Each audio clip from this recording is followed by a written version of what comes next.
Irvine has always been perceived as a bit of a clown and a playboy, but this was his chance to prove what he's always said, that he is championship caliber.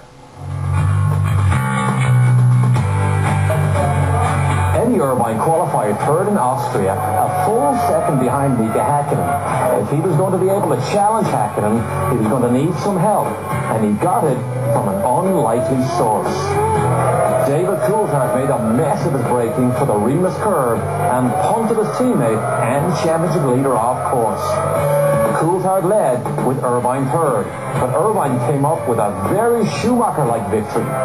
Irvine had conserved his brakes early in the race, but stayed close to the lead.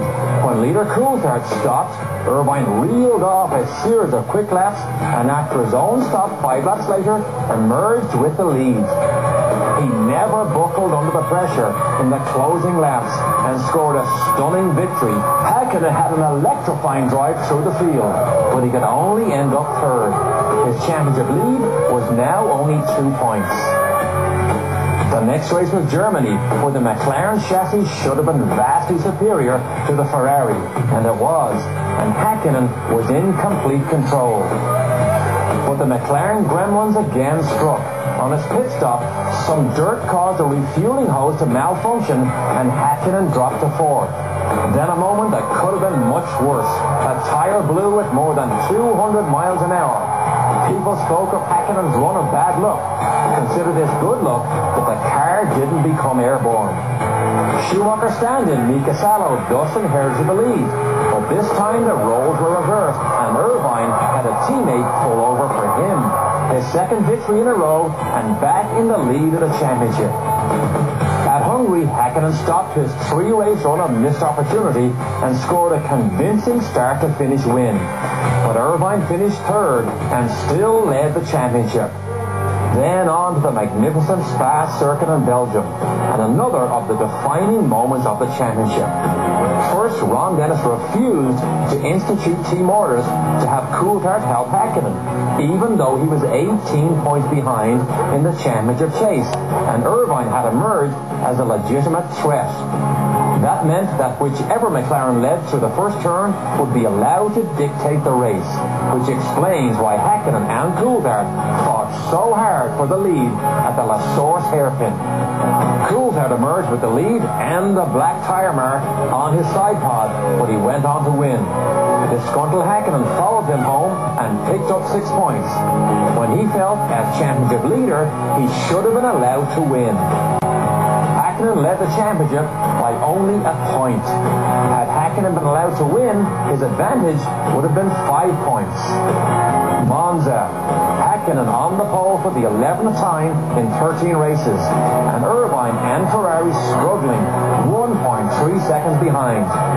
For the first 29 laps, Häkkinen led while Irvine struggled with a chassis that couldn't cope with the Monza chicanes and wasn't even running in the points. But just when it looked like he was going to pull out the win and the huge championship lead, Häkkinen made a simple mistake, selecting first gear instead of second. The anger at himself for this mistake, combined with the frustration over the problems at Silverstone, Hockenheim, and Spa, melted the Iceman. Once thought to have an impenetrable emotional armor, Häkkinen appeared to be psychologically defeated. At the European Grand Prix, the Ferrari and McLaren teams both cost their drivers dearly. So in terms of the championship standings, this race didn't really have much effect. McLaren called Häkkinen in for wet tires prematurely. It was another frustration for Häkkinen, evidenced by his lackluster performance in the middle of the race, when he appeared to be just another midfield runner. But Ferrari really botched Eddie Irvine's pit stop. Basically, they only put 3 wheels on the wagon, and Irvine's chance to gain a chunk of points on Häkkinen vanished with a comedy of errors. But late in the race, Häkkinen shook off his distress and put on a mighty charge.